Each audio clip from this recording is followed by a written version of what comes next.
Hello everyone, welcome to tech guide Pradeep. इस video में हम बात करने जा रहे हैं डेटाबेस मैनेजमेंट सिस्टम की। ये मेरा सेकंड पार्ट है वीडियो का। अगर आपने पहला पार्ट नहीं देखा है तो मैं आपसे रिक्वेस्ट करता हूं कि डेटाबेस मैनेजमेंट सिस्टम पे मेरा पहला पार्ट का वीडियो आप जरूर देख लीजिएगा। तो इस वीडियो में हम बात करेंगे एसक्यूएल कमांड्स को एक्सप्लोर करने की। तो चलिए आइए देखते हैं इस वीडियो को।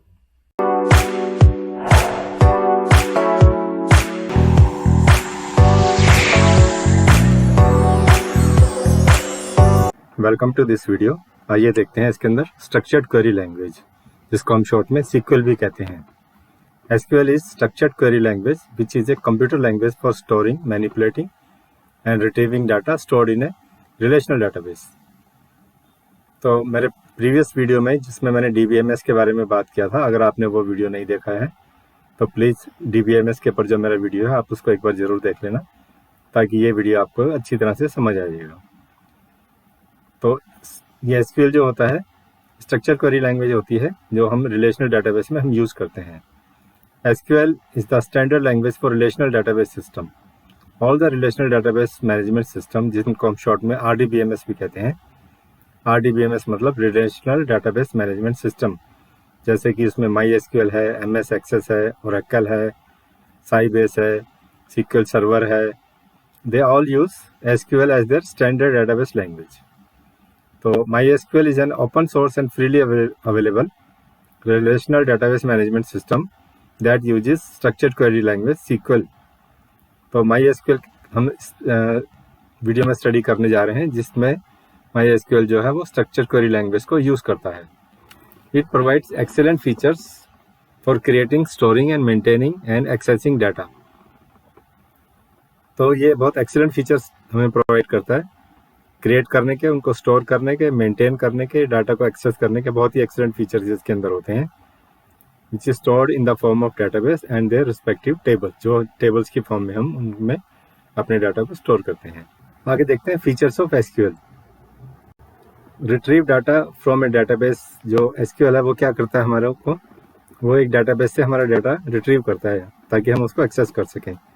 नेक्स्ट है insert records in A database. वो इंसर्ट करता है रिकॉर्ड्स को डाटाबेस के अंदर। Update records in A database, database में रिकॉर्ड को अपडेट करता है।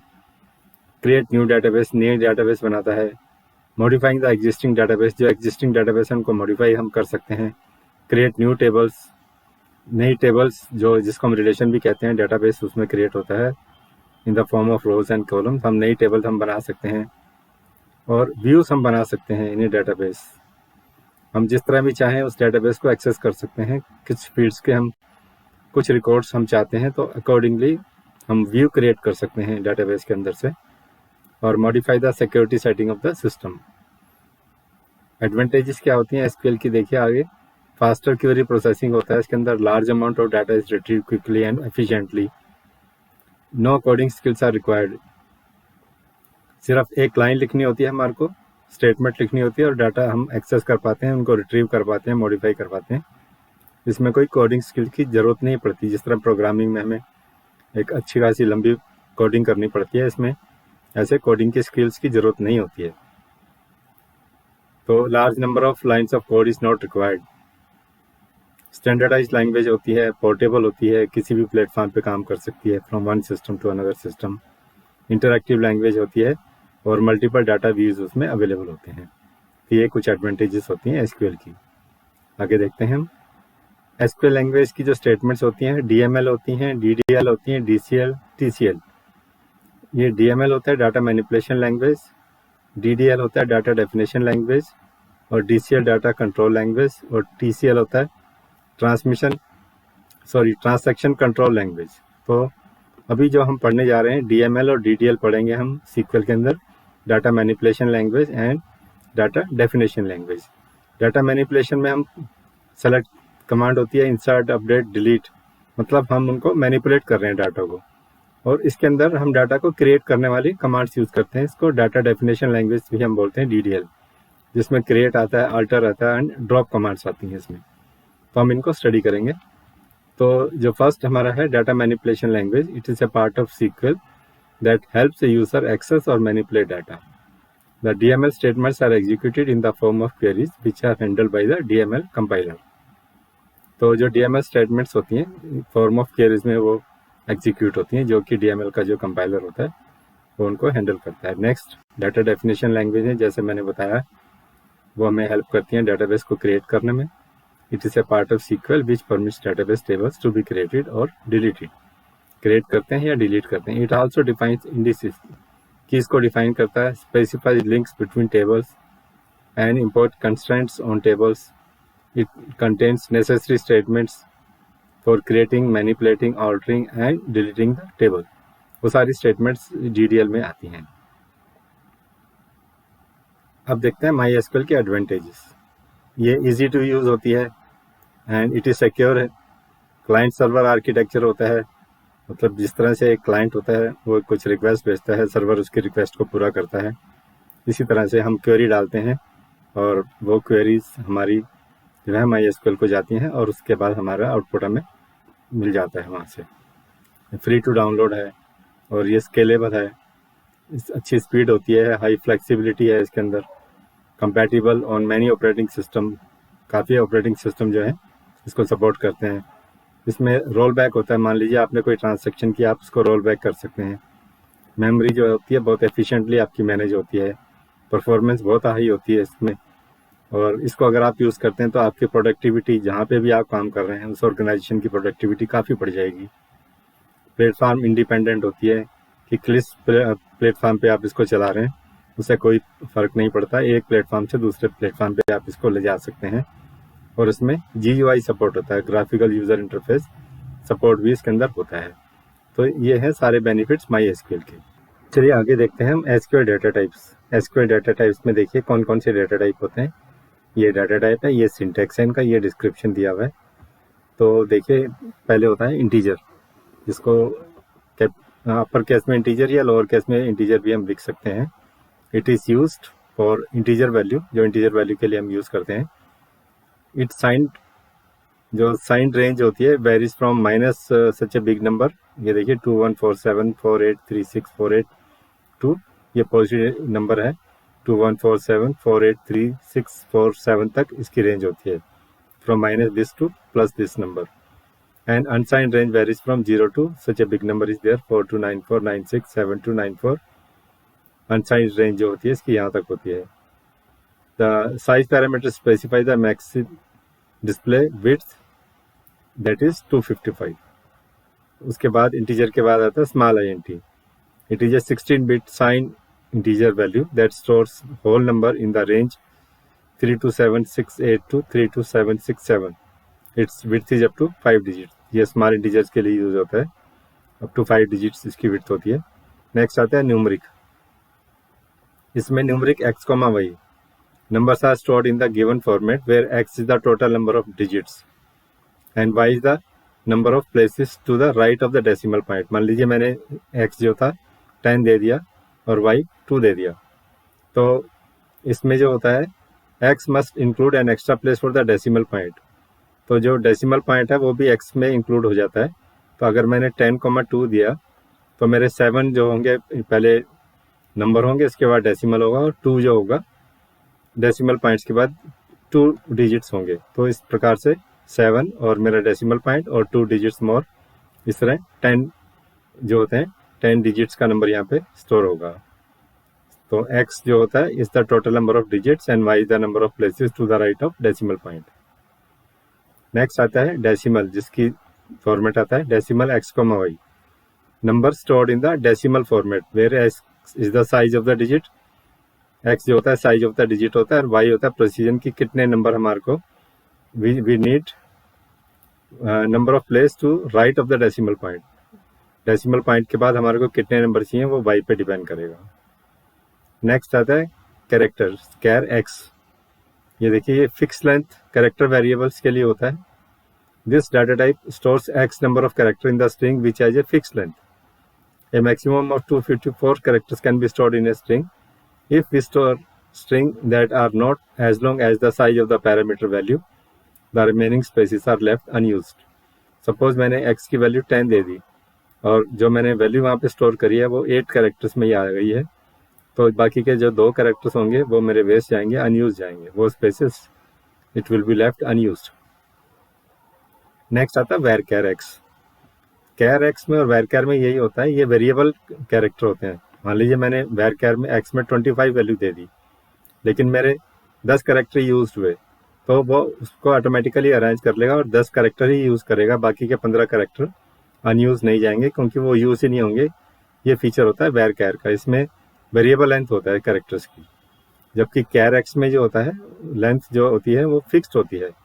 जो भी एक्स की वैल्यू देंगे वो फिक्स हो जाएगी। यहाँ पर हम जो भी एक्स की वैल्यू देंगे वो फिक्स नहीं होगी, बल्कि हमारे जो स्ट्रिंग होगा उसको कैलकुलेट करके अपने आप ही उतनी वैल्यूज जो है यूज़ होगी, बाकी अनयूज नहीं जाएगी, वो वैल्यू यूज़ ही नहीं होगी। तो ये फ़र्क है कैर एक्स और वेर कैर एक्स में। नेक्स्ट देखिए, नेक्स्ट जो आता है वो डेट टाइप आता है। This data type is use to store a date. पहले ईयर आता है, फिर मंथ आता है, फिर डे आता है, YYMM DD की फॉर्मेट में। तो पहले year, month and date values are there. The data values to be entered are to be enclose in the curly braces में और विद सिंगल कोटेशन मार्क। या तो सिंगल कोट में देते हैं या करली ब्रेसेस के अंदर उनकी वैल्यूज को देते हैं हम, डेट की वैल्यूज को। लेकिन हमें याद रखना होगा, ये पहले ईयर आएगा, फिर मंथ आएगा, फिर डेट आएगी, फिर डे आएगा उसका। नेक्स्ट जो डाटा टाइप है वो है time. This data type is use to store time in HH means hour, minutes and second की फॉर्मेट में। It stores hour, minute and second values. ये जो डाटा टाइप है टाइम। नेक्स्ट आता है boolean. This data type is use for storing logical values, either true और false होती हैं, जो बुलियन वैल्यू स्टोर करने के काम आता है। नेक्स्ट है ब्लॉक, और जिसको हम रा या लॉन्ग रा भी बोलते हैं। This data type can store data up to maximum length of 65535, that means 65,535 characters. Blocks are binary large objects, short में जिनको हम ब्लॉक्स कहते हैं, and they are use to store a large amount of data, जैसे कि images हो गई, animations वगैरह हो गए, उसमें ये डाटा टाइप यूज होते हैं।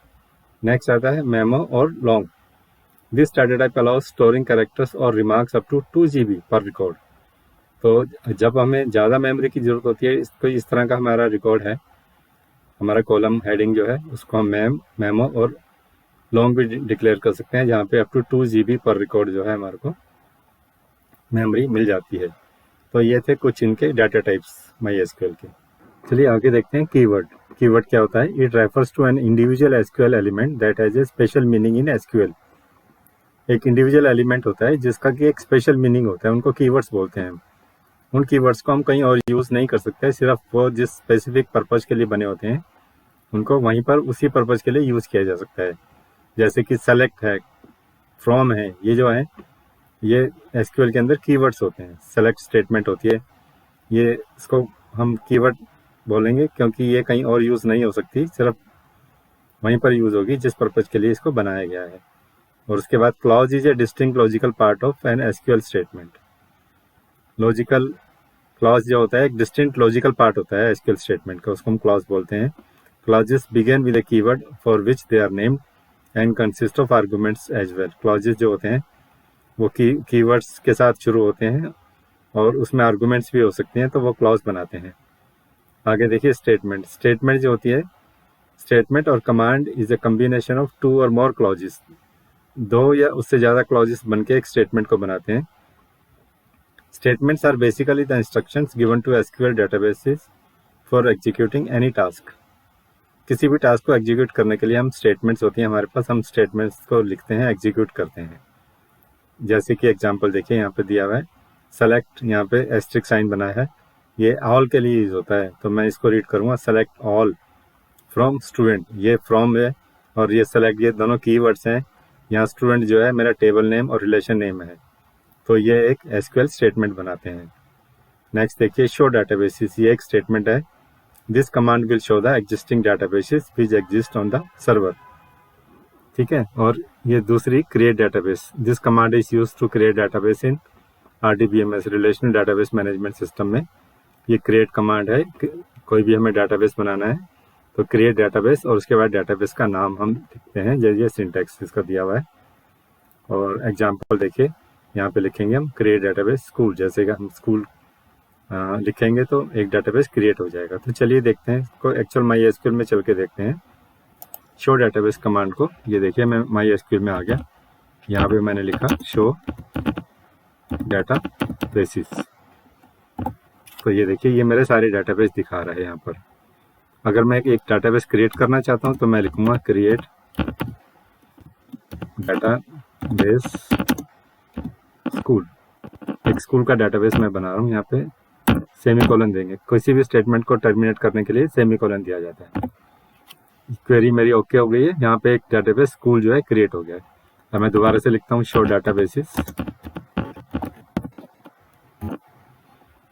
तो ये देखिए जो है स्कूल जो है यहाँ पर, ये स्कूल जो है डाटाबेस क्रिएट हो गया। ये देखिए स्कूल यहाँ पे दिखा रहा है। ठीक है, तो इस प्रकार से show databases and create database command हमने देखी। तो किस तरह हम क्रिएट कर सकते हैं डाटाबेस को, वो अभी हमने देखा। क्रिएट डाटाबेस, और डाटाबेस का नाम देना होता है, जैसे हमने क्रिएट किया स्कूल के नाम से। To open an existing database use command is used. तो मुझे कोई भी डाटाबेस यूज करना है तो मैं यूज कमांड उसमें लिखूंगा। देखिए यहाँ पे एक डाटाबेस है टेस्ट, मैं लिखता हूँ यूज टेस्ट, कि मैं टेस्ट डाटाबेस को यूज करना चाहता हूँ। देखिए डाटाबेस चेंज, तो अब मैं जो भी कमांड दूंगा वो टेस्ट डाटाबेस के अंदर जाएगी मेरी। तो यूज कमांड से डाटाबेस में यूज कर सकता हूँ। और अगर कोई मुझे रिमूव करना है database, to remove database drop command is use, जिसका सिंटैक्स होता है ड्रॉप डाटाबेस, और उस डाटाबेस का नेम देना पड़ता है हमारे को। जैसे मैंने अभी एक डाटाबेस क्रिएट किया था स्कूल, अगर मैं चाहूँ तो आप उसको डिलीट कर सकते हैं, उसको हम ड्रॉप डाटाबेस स्कूल। तो चलिए देखते हैं इसके अंदर। यहाँ लिखते हैं drop database school semicolon. Query okay हो गई है, जो डाटाबेस स्कूल था वो ड्रॉप हो गया। अभी हम चेक करते हैं सारा डाटाबेस में दोबारा से कि डाटाबेस स्कूल है या नहीं है। शो डाटाबेसिस, ये देखिए जो स्कूल था वो यहाँ से डिलीट हो गया, अभी एलिमिनेट हो गया। अब यहाँ पर स्कूल डाटाबेस नहीं दिखा रहा है, पहले दिखा रहा था। ये देखिए पहले स्कूल यहाँ पर है, ये रहा। अब मैंने कमांड लिख दिया, जो कमांड क्या लिखा है, ड्रॉप डाटाबेस स्कूल। उसके बाद जो है डाटाबेस स्कूल जो था वो यहाँ से ड्रॉप हो गया। अब वो ड्रॉप यहाँ पे नहीं दिखा रहा है। तो इस प्रकार हम ये कमांड्स ड्रॉप यूज़ करते हैं, यूज़ कमांड यूज़ करते हैं, क्रिएट कमांड यूज़ करते हैं डाटाबेस को क्रिएट करने के लिए। चलिए आगे देखते हैं क्रिएटिंग ए टेबल। टेबल कैसे क्रिएट की जाती है। To create a table, create table statement is used in database. Create table जो स्टेटमेंट यूज़ होती है, देखिए यहाँ पे सिंटैक्स दिया हुआ है इसका। क्रिएट टेबल और उसके बाद टेबल नेम देते हैं, उसके बाद कॉलम नेम 1, डाटा टाइप उसका साइज, कॉलम नेम 2, फिर डाटा टाइप उसका साइज, कॉलम नेम 3। जितने भी कॉलम है वो सारे लिख के उसके डाटा टाइप और साइज डिक्लेयर करके हम टेबल एक क्रिएट करते हैं। सिंटैक्स के बाद देखिए ये एग्जांपल है इस स्टेटमेंट का। क्रिएट टेबल स्टूडेंट, यहाँ पे टेबल नेम स्टूडेंट दिया हमने, रोल नंबर इंटीजर टाइप है और नॉट नल दिया है उसको, और प्राइमरी की डिक्लेयर किया है इसको रोल नंबर को। आगे नेम वैरकैर 25, वैरकैर डाटा टाइप है और ये भी नॉट नल दिया है। एक डाटाबेस में एक ही प्राइमरी की होती है, जो हमने यहाँ पे रोल नंबर को एज ए प्राइमरी की डिक्लेयर किया है। नेम के बाद क्लास है, कैर 3 है, जेंडर मेल और फीमेल लिखेंगे, कैर 1 है, और मार्क्स दे रखा है इंटीजर 3 है, मोबाइल इंटीजर 10 है, date of birth date type है यहाँ पर, और जो है हम डेट ऑफ बर्थ जो है डेट डाटा टाइप है इसका। तो चलिए आइए देखते हैं माई एसक्यूएल में चल के टेबल को क्रिएट करते हैं। यहाँ देखिए ये जो है ये मेरा माई एसक्यूएल खुल गया है, और अब मैं यहाँ पर क्रिएट टेबल कमांड लिखने जा रहा हूँ। तो चलिए यहाँ पर देखते हैं एक टेबल क्रिएट करते हैं। तो मैं क्रिएट टेबल कमांड लिखता हूँ यहाँ पे, क्रिएट टेबल स्टूडेंट, और नीचे आके ब्रैकेट में इसकी सारी फील्ड्स देंगे। अब हम पहले दिया roll number, integer type, not null, और इसको डिक्लेयर किया प्राइमरी की, कॉमा, उसके बाद मैंने दिया नेम जो कि वैरकैर है, साइज दिया 20, नेम साइज 20, और इसको डिक्लेयर किया नॉट नल, ये नल नहीं हो सकता है, कॉमा, फिर नेक्स्ट मैंने दिया class, character type, size 3, comma, फिर दिया मैंने gender, character type, size 1, comma, फिर मैंने दिया मार्क्स, इंटीजर टाइप, इसका साइज दिया 3, फिर कॉमा इधर, फिर मैंने दिया मोबाइल नंबर के लिए इंटीजर दिया मैंने, साइज दिया 11, और यहाँ पे कॉमा, उसके बाद लास्ट मैंने दिया डेट ऑफ बर्थ के लिए, ये डाटा टाइप है डेट। अब मैंने इसको ब्रैकेट को क्लोज किया, यहाँ सेमीकोलन लगाया, और देखिए मेरी क्वेरी जो है ओके हो गई है यहाँ पर। ठीक है, तो इस तरह से मैंने एक टेबल यहाँ पे क्रिएट कर ली है। टेबल क्रिएट करने के बाद अगर मैं उस टेबल को देखना चाहता हूँ तो मैं यहाँ पे कमांड लिखूँगा शो टेबल्स, और उसके बाद मैं डिस्क्राइब कर सकता हूँ टेबल का स्ट्रक्चर जानने के लिए। तो चलिए दोनों कमांड देखते हैं। यहाँ पे शो टेबल्स कमांड मैंने लिखी है, तो मेरी एक टेबल यहाँ दिखा रहा है स्टूडेंट, ये देखिए स्टूडेंट टेबल यहाँ पे दिखा रहा है। अब मैं उसका स्ट्रक्चर देखना चाहता हूँ उस टेबल का, तो मैं लिखूँगा डिस्क्राइब स्टूडेंट। तो ये देखिए मेरा स्ट्रक्चर आ गया, टेबल का रोल नंबर है, इंटीजर टाइप है, इसका साइज मैंने दिया है 11, और ये नल नहीं हो सकती है, और ये प्राइमरी की है, डिफ़ॉल्ट वैल्यूज में भी नल है। इसी तरह नेम जो है वैर कैर 20 है, नल नहीं हो सकती है। क्लास मेरा कैर 3 है, जेंडर कैर 1 है, मार्क्स इंटीजर 3 है, और मोबाइल इंटीजर 11 है। डेट ऑफ बर्थ जो है डेट टाइप है, और ये भी नल वैल्यूज हैं। ठीक है, सिर्फ एक प्राइमरी की है जिसमें कि रोल नंबर है जो। तो इस प्रकार से मैं डिस्क्राइब स्टूडेंट करके मैं अपना यहाँ पे डाटा पेज देख सकता हूँ। चलिए आगे देखते हैं, inserting data into a table. अब एक बार टेबल क्रिएट हो गई है हमारी, तो अब उसके अंदर डाटा हम कैसे डालेंगे। इंसर्ट इनटू कमांड से हम डाटा डालेंगे। Inserting data for all columns in a table कैसे करते हैं, देखिए ये सिंटैक्स है इसका। इंसर्ट इनटू, फिर उसके बाद टेबल नेम देंगे, वैल्यूज देंगे, वैल्यू 1 2 3 4 कॉमा लगा के सारी वैल्यूज देंगे, और उसी सीरीज में हम वैल्यू देंगे जिस सीरीज में हमारी कॉलम्स हमने डिक्लेयर किए हैं। जैसे 1 जो है रोल नंबर है, तो पहले रोल नंबर के लिए वैल्यू देंगे, फिर आगे नेम है तो नेम के लिए वैल्यू देंगे, और उसी ऑर्डर में देंगे जिस प्रकार से हमने जो हमारे कॉलम्स डिक्लेयर किए हैं, जो हमने फील्ड्स डिक्लेयर करी हैं, उनकी वैल्यूज उसी ऑर्डर में हम देंगे। तो चलिए माई एसक्यूएल में चल के हम इंसर्ट कमांड देखते हैं। ये देखिए मैं आ गया अपने माई एसक्यूएल में। अब मैं यहाँ पे इंसर्ट कमांड लिखता हूँ, इसके अंदर इंसर्ट इनटू कमांड डालता हूँ। इंसर्ट इनटू, टेबल नेम मेरा स्टूडेंट है, और उसमें मैं डालूंगा वैल्यूज 1, आगे नेम डालूंगा अमित कुमार, सिंगल कोट्स में डाल देते हैं, डबल कोट्स नहीं डालते हैं, सिंगल कोट्स में डाल दिया नेम मैंने अमित कुमार। और उसके बाद क्लास मैंने डाली सिंगल कोट्स में, क्लास 12th डाल दी, नीचे आ गए कॉमा लगा देते हैं यहाँ पे। उसके बाद मैंने डाल दिया मोबाइल नंबर, सॉरी मैंने डाला जेंडर मेल। उसके बाद मैंने डाल दिए मार्क्स 87, एक डमी मोबाइल नंबर डाल दिया।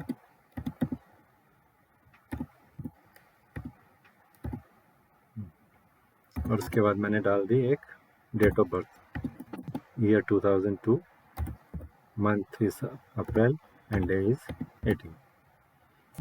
ठीक है, अब मैंने इसको बंद कर दिया और इस क्वेरी को मैंने ओके कर दिया। तो देखिए यहाँ पे क्वेरी ओके हो गई है मेरी, और एक जो है मेरी एक रो मेरी पूरी इंसर्ट हो गई है डेटाबेस के अंदर। अगर अब मैं चाहूँ तो मैं सेलेक्ट कमांड लिखूँगा, सेलेक्ट ऑल के लिए मैं स्टार यूज़ करता हूँ, सेलेक्ट ऑल फ्रॉम स्टूडेंट। तो ये देखिए एक रिकॉर्ड इसमें दिखा रहा है मेरा, ठीक है। Roll number 1 Amit Kumar, class 12th, gender male, marks 87, mobile number है एक और एक डेट ऑफ बर्थ है उसके अंदर। तो ये मेरा रिकॉर्ड यहाँ पे दिखा रहा है। तो मैंने एक रिकॉर्ड यहाँ पे इंसर्ट कर दिया है इंसर्ट इनटू कमांड से।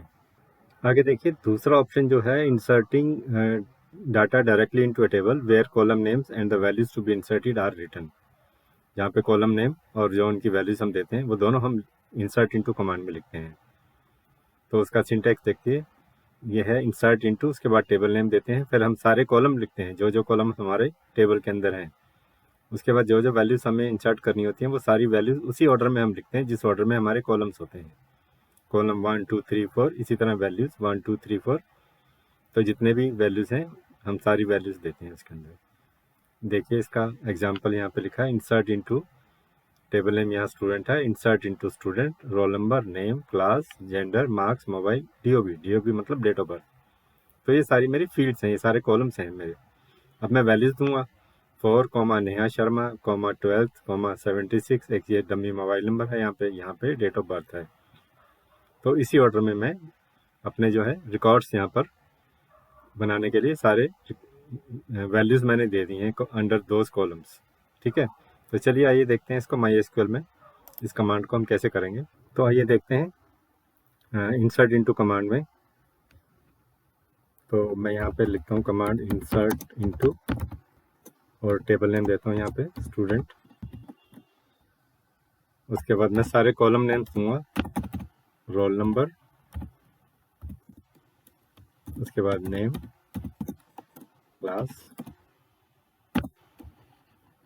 क्लास के बाद जेंडर के बाद मार्क्स के बाद मोबाइल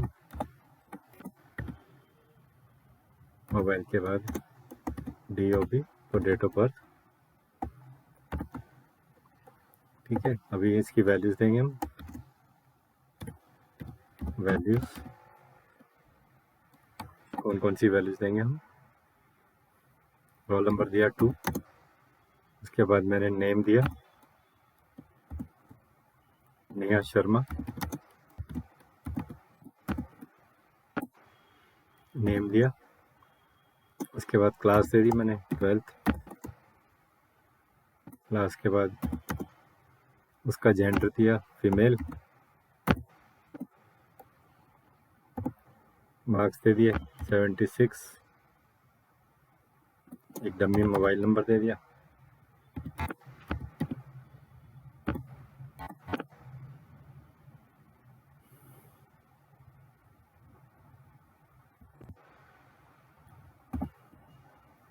और उसके बाद एक डेट ऑफ बर्थ दिया, ईयर दिया 2002, मंथ दिया जुलाई का एंड डेट दे दिया 18।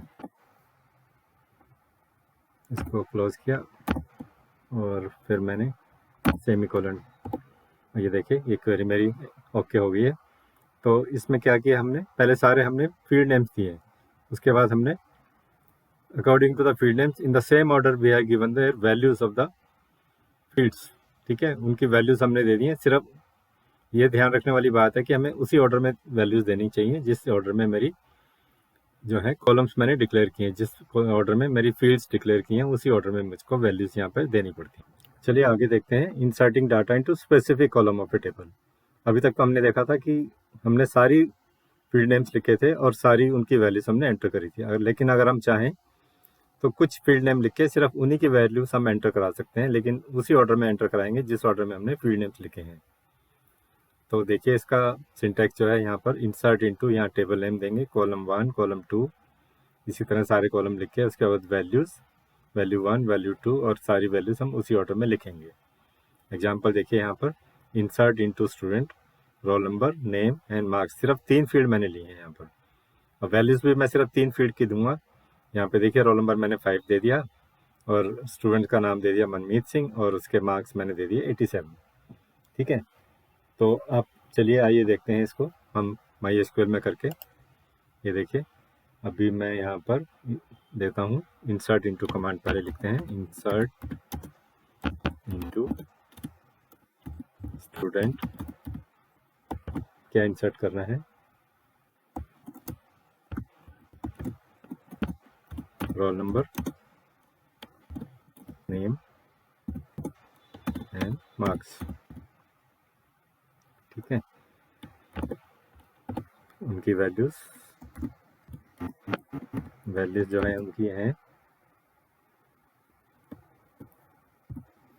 रोल नंबर 3 हो गया, और स्टूडेंट्स का नाम यहाँ पे लिखते हैं मनमीत सिंह,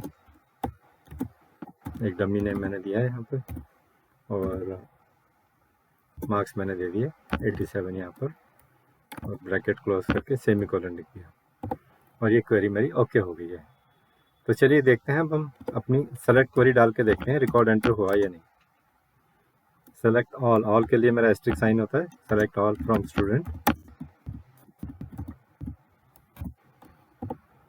तो ये देखिए यहाँ पे ये क्वेरीज मैंने डाल दिए, उसमें मैंने क्या डाला था, स्टूडेंट का नाम, रोल नंबर डाला था, नेम डाला था, स्टूडेंट का रोल नंबर, नेम और मार्क्स। ठीक है, क्लास नहीं डाली, जेंडर नहीं डाला, मोबाइल नंबर नहीं डाला, डीओबी नहीं डाला, वहाँ पर नल वैल्यूज आ गई अपने आप ही। ठीक है, उससे पहले मैंने एक और रिकॉर्ड एंटर किया था नेहा शर्मा के नाम से, उसमें सारी वैल्यूज एंटर की हुई हैं। ठीक है, तो इस प्रकार हम देख सकते हैं कि हम स्पेसिफिक वैल्यूज भी उसमें अपनी टेबल में एंटर करा सकते हैं। जो भी हम फील्ड नेम देंगे वही हम वैल्यूज वहाँ पर देंगे। तो ये इस तरह से मेरी स्पेसिफिक वैल्यूज जो है मेरी टेबल में एंटर हो जाएंगी। आगे देखिए, जो if a column in a row has no value then the column is said to be holding null values. अगर किसी कॉलम में हमने कोई वैल्यू नहीं दी, जैसे अभी पिछली बार हमने एग्जाम्पल करके दिखाया था, जहाँ जहाँ वैल्यूज नहीं दी वहाँ पर नल वैल्यू अपने आप आ जाती हैं वहाँ पे, और हम जो है खुद अपने आप से इंसर्ट कर सकते हैं नल वैल्यूज को in any column by giving null without quotes. बिना कोट्स के हम एक नल वर्ड को वहाँ पे लिख सकते हैं और वहाँ पे नल वैल्यू इंसर्ट हो जाएंगी। तो जैसे देखिए यहाँ पर एग्जाम्पल है, insert into student roll number, name, class, gender, marks, mobile, DOB, date of birth, comma values 5, comma Amit Verma 12th, और जेंडर उसका मेल है, और उसके बाद नल नल नल, मतलब कि जेंडर के बाद मार्क्स उसके नल दे दिए, मोबाइल नंबर नल दे दिया, डेट ऑफ बर्थ हमने नल दे दिया, और उसके बाद एंटर कर दिया उसको। तो जहाँ जहाँ पे हमने नल लिखा है वहाँ पे नल वैल्यूज आ जाएंगी। देखिए जैसे कि मैंने यहाँ पे कमांड लिखी है, insert into student roll number, name, class, gender, marks, mobile और डेट ऑफ बर्थ। अब उनकी वैल्यूज जो है, मैंने रोल नंबर के लिए 5 लिखा, नेम के लिए अमित वर्मा लिख दिया, क्लास के लिए 12th लिख दिया, जेंडर मेल फॉर एम लिख दिया, और उसके बाद मार्क्स, मोबाइल और डेट ऑफ बर्थ, ये तीनों वैल्यूज मैंने नहीं दी, तीनों की जगह मैंने नल लिख दिया है। अब मैं एंटर करता हूँ, देखिए यहाँ पर क्वेरी मेरी ओके हो गई है। तो मैं चाहूँ तो खुद भी जो है नल वैल्यूज मैं इंसर्ट कर सकता हूँ। अब मैं यहाँ पर सेलेक्ट ऑल करके देखता हूँ मेरी वैल्यू इंसर्ट हुई है कि नहीं। सेलेक्ट ऑल फ्रॉम स्टूडेंट, ये देखिए अमित वर्मा रोल नंबर 5 से यहाँ पर इंसर्ट हो गई हैं, लेकिन लास्ट की तीनों वैल्यूज यहाँ पे नल इंसर्ट हुई हैं। तो इस तरह हम चाहें तो नल वैल्यूज हम खुद भी इंसर्ट कर सकते हैं। चलिए आगे देखते हैं modifying data in A table. उसके लिए अपडेट कमांड यूज़ होती है जब हम डाटा को मॉडिफाई करना चाहते हैं। हमारी ऑलरेडी एग्जिस्टिंग टेबल है, उसमें जो रोज़ ऑलरेडी दी हुई हैं हमने, मान लीजिए गलती से कोई हमने गलत वैल्यूज़ दे दी हैं उस रोज़ के अंदर, अब मुझे उनको चेंज करना है, तो उसके लिए मैं अपडेट कमांड यूज़ करूँगा। उसका सिंटैक्स होता है अपडेट, उसके बाद टेबल नेम दी जाती है, फिर उसके बाद सेट कॉलम 1 इजिकल टू जो वैल्यू हमें देनी है वो देनी है, और उसके बाद वेयर क्लास देना है, कहाँ पे चेंज करना है उसके बाद वेयर क्लास देना है हमारे को। ठीक है, हम एक से ज़्यादा भी दे सकते हैं, कॉलम 1 वैल्यू 1, कॉलम 2 वैल्यू 2, ये नई वैल्यूज़ हैं हमारी, और कहाँ चेंज करना है उसके लिए वेयर क्लास देते हैं हम, और कंडीशन देते हैं वेयर। एग्जाम्पल देखिए, ये एग्जाम्पल है, update student set marks is equal to 78 where roll number is equal to 4। जहाँ रोल नंबर 4 है वहाँ पे मार्क्स मैं चाहता हूँ 78 हो जाए। तो ये इसका एक सिंपल सा एग्जाम्पल है। और अगर हम मल्टीपल कॉलम्स मुझे चेंज कर रहे हैं तो देखिए, update student set marks is equal to 85। ठीक है, और डेट ऑफ बर्थ मैं चाहता हूँ 20 मई 2002 हो जाए, कहाँ हो जाए, where name is equal to Anil Kumar. तो मैं अपने रिकॉर्ड में चल के देखता हूँ और ये कमांड लिखता हूँ, देखता हूँ ये चेंज होता है या नहीं होता है। ये देखिए मैं माई एसक्यूएल में आ गया, update student set marks equal to 82, date of birth 20 May. ठीक है, मार्क्स में 82 देना चाहता हूँ और डेट ऑफ बर्थ 20 मई देना चाहता हूँ। कहाँ देना चाहता हूँ? Where name is equal to Amit Kumar. ये पहला रिकॉर्ड जो है मेरा, अमित कुमार। ठीक है, अभी जो डेट ऑफ बर्थ है वो है 18 अप्रैल और मार्क्स है 87। तो चलिए मैं इसको क्वेरी को डन करता हूँ। ये देखिए यहाँ पे क्वेरी ओके हो गई है और रो मैच्ड, वन चेंज्ड। ठीक है, अब मैं फिर से सेलेक्ट ऑल करके देखता हूँ कि चेंज हुआ कि नहीं हुआ। Select all from student. मैं रिकॉर्ड चेक करता हूँ अपने। ये देखिए अमित कुमार यहाँ लिखा था, मार्क्स यहाँ 82 हो गए हैं और डेट ऑफ बर्थ भी चेंज हो गई है। पहले जो डेट ऑफ बर्थ थी वो 18 अप्रैल थी, अभी 20 मई हो गई है। और ये देखिए पहले जो मार्क्स थे वो थे 87, ये यहाँ पे 87 18 अप्रैल डेट ऑफ बर्थ है। अब मार्क्स हो गए 82 और डेट ऑफ बर्थ हो गई 20 मई। तो ये जो मैंने अपडेट कमांड लिखा है यहाँ पे, update student set marks equal to 82, date of birth is 20 May, where name is equal to Amit Kumar, ये यहाँ पर मल्टीपल कॉलम्स मैंने चेंज कर दिए हैं। तो इस तरह हम मल्टीपल कॉलम्स की वैल्यू भी चेंज कर सकते हैं, उनको मॉडिफाई कर सकते हैं with the help of update command. आगे देखते हैं updating to null values. My SQL में जाके जो है हम लिखेंगे update student set marks is equal to null where roll number is equal to 4। तो चलिए देखते हैं माई एसक्यूएल में।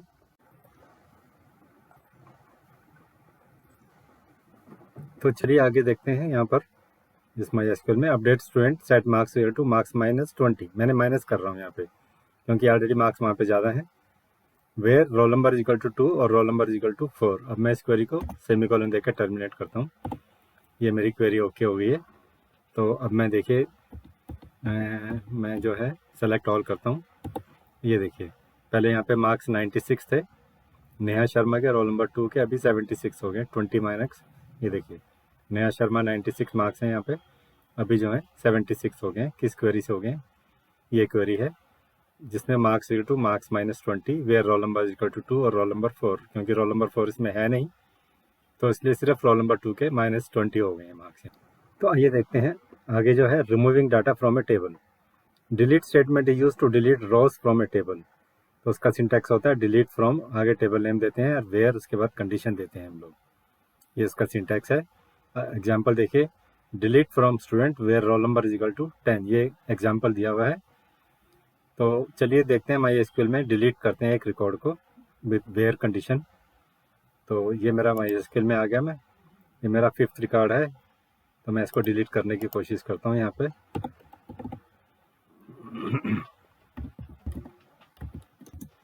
Delete from student where roll number is equal to 5 को मैं डिलीट करने की कोशिश करते हैं।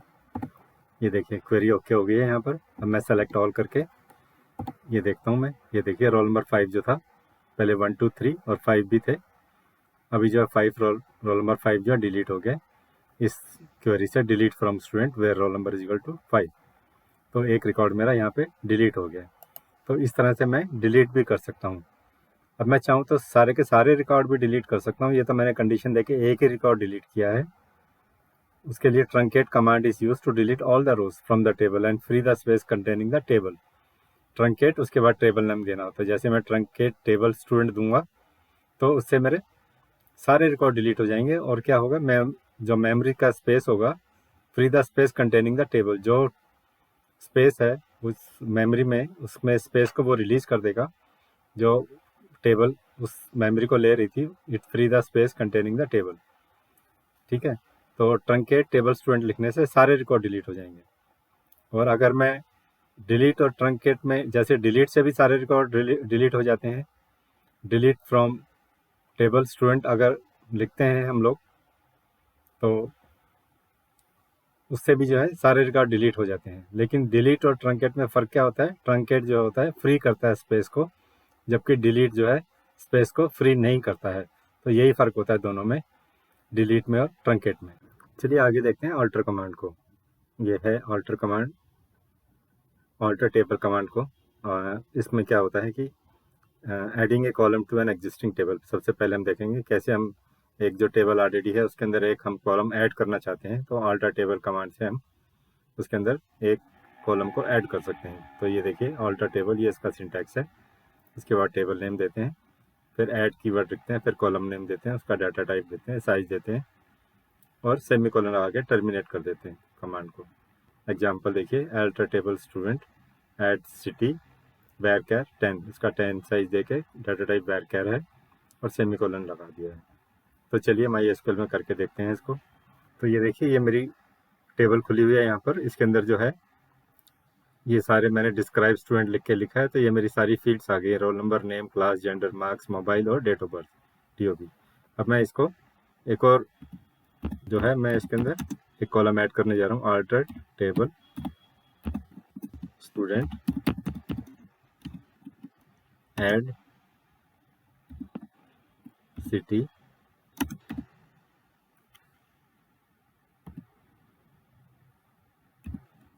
वैरकैर 10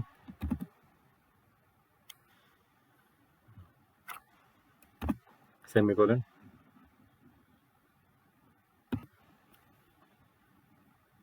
ये देखिए, ये मेरी क्वेरी ओके हो गई है यहाँ पर। अब मैं यहाँ पे फिर से जो है इसको डिस्क्राइब करता हूँ, देखता हूँ सिटी। इसमें ये देखिए सिटी जो है, सिटी वैरकैर 10 उसका साइज है और ये डिफ़ॉल्ट वैल्यू नल आ गई है इसके अंदर। अगर अब मैं करूँ सेलेक्ट कमांड से, मैं देखना चाहता हूँ select all star from student, तो ये देखिए एक इसमें कॉलम ऐड हो गया सिटी का, जिसमें नल वैल्यूज आ गई हैं। ठीक है, सिटी ऐड हो गई है लेकिन इसमें सारी नल वैल्यूज आ गई हैं। तो इस प्रकार हमने एक कॉलम इसमें ऐड कर दिया है। आइए नेक्स्ट देखते हैं कि हमें एक कॉलम उसमें ऐड करना है लेकिन कोई डिफ़ॉल्ट वैल्यू के साथ ऐड करना है। So adding a column with default value, syntax उसका देखिए, अल्टर टेबल, फिर टेबल नेम देंगे, ऐड कीवर्ड लिखेंगे, यहाँ पे जो कॉलम हमें ऐड करना है उसका नाम लिखेंगे, कॉलम नेम, उसका डाटा टाइप लिखेंगे और डिफ़ॉल्ट डाटा जो भी है वो उसमें लिखेंगे हम। तो ये एग्जांपल देखिए, alter table student add city char 6 default Delhi. तो चलिए MySQL में इसको करके देखते हैं हम। ये मेरा MySQL खुला, अभी इसमें मैंने सिटी हटा दिया है, सिटी इसमें नहीं है। अभी मैं इसमें डिफ़ॉल्ट वैल्यू डाल के देखता हूँ, alter table student add city char 6 और डिफ़ॉल्ट दिल्ली, ये मैंने डाला और ये देखिए क्वेरी मेरी ओके हो गई है। अब मैं इसमें सेलेक्ट कमांड डाल के देखता हूँ, सेलेक्ट ऑल फ्रॉम स्टूडेंट। ये देखिए ये सिटी जो मेरी है इसमें ऐड हो गई है। देखिए सबसे लास्ट कॉलम मेरा सिटी का ऐड हो गया, उसमें डिफ़ॉल्ट दिल्ली वैल्यू इसमें आ गई है। तो इसलिए इस प्रकार से हम एक कॉलम ऐड कर सकते हैं विद द डिफ़ॉल्ट वैल्यू से। तो आगे देखते हैं मॉडिफाइंग एन एग्जिस्टिंग कॉलम। जो ऑलरेडी मेरा एक कॉलम है उसकी डेफिनेशन में चेंज करना चाहूँ तो चेंज कर सकता हूँ। जैसे कि सिंटेक्स देखिए इसका, अल्टर टेबल, टेबल नेम देते हैं, मॉडिफाई लिखते हैं और कॉलम नेम लिखते हैं और डाटा टाइप लिखते हैं इसको। जैसे एग्जांपल है उसका, alter table student modify name varchar 25। तो इस कमांड को मैं यहाँ लिखता हूँ और ये देखिए मैं अपने MySQL में चलता हूँ और यहाँ देखते हैं अल्टर टेबल स्टूडेंट, ऑलरेडी यहाँ पे नेम डिफाइन है जो कि वैरकैर 20 है। अब मैं इसको चेंज करता हूँ, alter table student modify name, इसको मैं लिखूँगा वैरकैर 25। वैरकैर मैंने 25 दे दिया। ये देखिए क्वेरी मेरी ओके हो गई है। यहाँ पे क्वेरी ओके होने के बाद मैं फिर से उस जो है डिस्क्राइब स्टूडेंट करता हूँ। ये देखिए मेरा वैरकैर जो है 25 हो गया है। नेम का जो था पहले, ये देखिए नेम वैरकैर 20 है, अभी मॉडिफाई करने के बाद नेम वैरकैर मेरा 25 हो गया है। तो इस प्रकार मैं एग्जिस्टिंग कॉलम की डेफिनेशन को चेंज कर सकता हूँ। आगे देखते हैं रीनेमिंग ए कॉलम। उसका सिंटैक्स देखते हैं, अल्टर टेबल और टेबल नेम देते हैं, चेंज, उसके बाद कॉलम नेम देते हैं, ओल्ड कॉलम नेम, उसके बाद न्यू कॉलम नेम।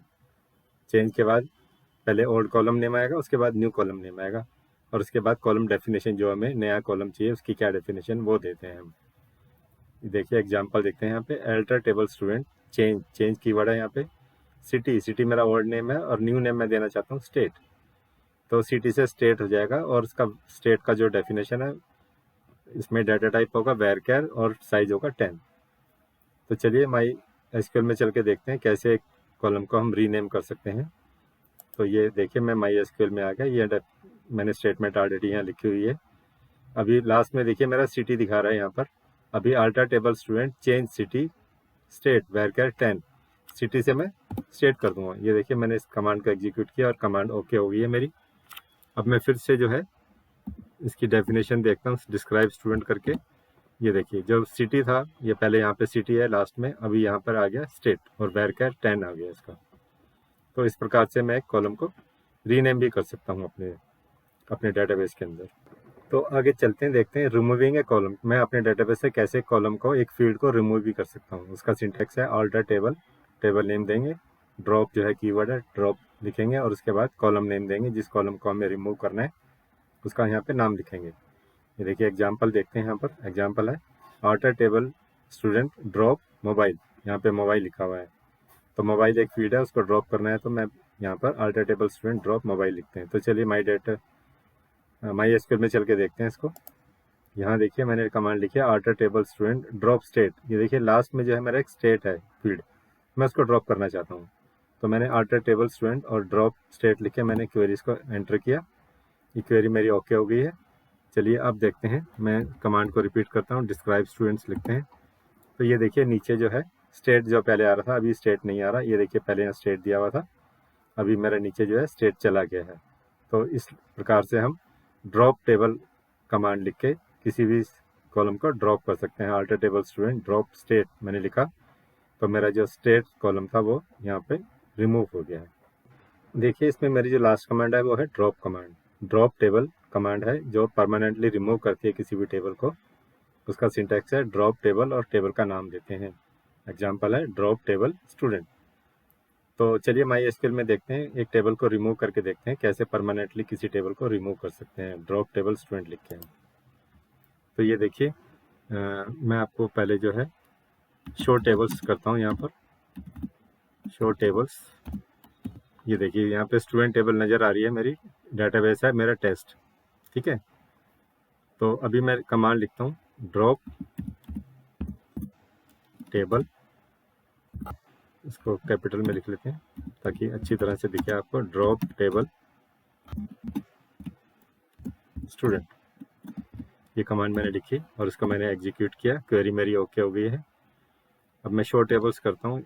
ये देखिए शो टेबल्स किया, एम्प्टी सेट दिखा रहा है यहाँ पे, क्योंकि अभी कोई भी टेबल मेरे इसमें नहीं है।